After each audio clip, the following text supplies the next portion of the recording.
الاساسي اللي احنا بنعيش عليه هو احترام الاخرين الفرد في الغرب يعني، وتوفي. فيبقى في النهايه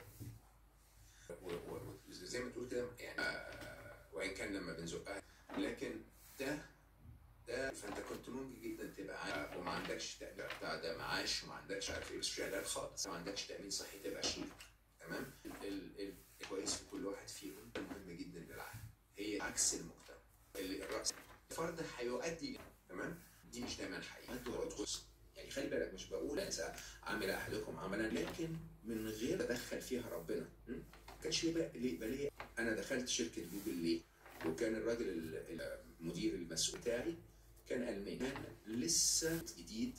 الخطه الشرعيه دي كانت بتطلب منه انه قال لي محمد انا بصراحه تعبت. فقلت له حاضر، اسال المانيا، ده من احسن الناس عندي في التيم وهو عايز ياخد شغلانه فندخله فيحصل. لا ايام ما كنت في جوجل كنت الحمد لله. فكل ما راجل بيكلمني في التليفون موافق انه يمشي، فاقول له سبورتيف وكل حاجه، وعلى فكره ده ما حصلش.